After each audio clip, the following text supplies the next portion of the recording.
Hi friends, welcome back to Reva's World. இன்னைக்கு நம்ம Reva's Worldல என்ன வீடியோ அப்படின்னு பார்த்தீங்கன்னா நவராத்திரி ஸ்பெஷல்ல இன்னைக்கு நம்ம தயிர் சாதம் தான் நம்ம இன்னைக்கு பார்க்க போறோம். இப்போ வாங்க ஃப்ரெண்ட்ஸ் வீடியோக்குள்ள போகலாம். தயிர் சாதம் செய்யறதுக்கு ஒரு கடாயில தேவையான அளவுக்கு எண்ணெய் சேர்த்துக்கோங்க. எண்ணெய் கொஞ்சம் சூடானதுக்கு அப்புறமா இதுல தாளிப்புக்கு கடுகு, உளுத்தம் பருப்பு இதெல்லாம் நம்ம சேர்த்துக்கலாம். சேர்த்துட்டு அது நல்லா பொரிஞ்சு வரட்டும். இப்போ கடுகு உளுத்தம்பருப்பு ரெண்டுமே வெடிச்சு வர டைமில் காரத்துக்கு ஏற்ப பச்சை மிளகா நான் ஒரே ஒரு பச்சை மிளகா சேர்த்துக்கிறேன். கொஞ்சமாக இஞ்சி, அப்புறம் கருவேப்பிலை இது எல்லாத்தையுமே சேர்த்துட்டு லைட்டாக வதக்கிக்கிட்டிங்கன்னா போதும். அதிகமாக வதக்க வேண்டாம்.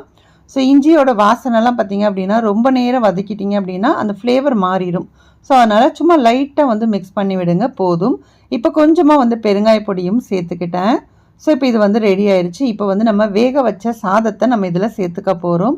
ஸோ நம்ம எப்பயும் வேறு விதமான ஒரு தயிர் சாதம் பண்ணுவோம் இல்லையா, இன்றைக்கி பார்த்திங்கன்னா சாதம் வேக வச்சு லைட்டாக மசிச்சுட்டு இப்போ இந்த கடாயிலேயே நான் சேர்த்துட்டு நல்லா மிக்ஸ் பண்ணி விட போகிறேன். இப்போது நல்லா மிக்ஸ் பண்ணிக்கோங்க. ஏன்னா அடியில் நம்ம தாளிப்பு பொருள் இருக்கும் இல்லையா, ஸோ அது நல்லா மிக்ஸ் ஆகணும்.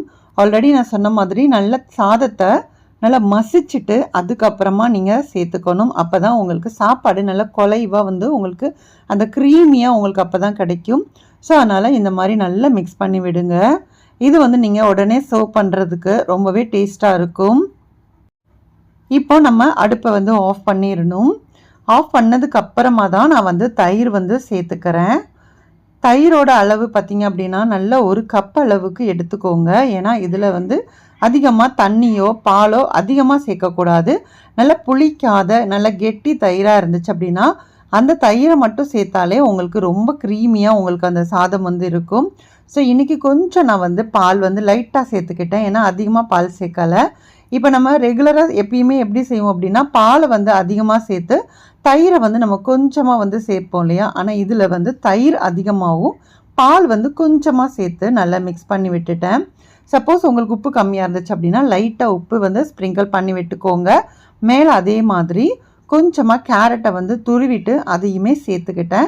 ஸோ பார்க்குறதுக்கும் சரி சாப்பிட்றதுக்கும் சரி ரொம்பவே டேஸ்ட்டாக இருக்கும். நல்லா க்ரீமியாக இருக்கும். நீங்கள் ஹோட்டல்லலாம் வாங்கி சாப்பிடும்போது இந்த மாதிரி தான் செய்வாங்க.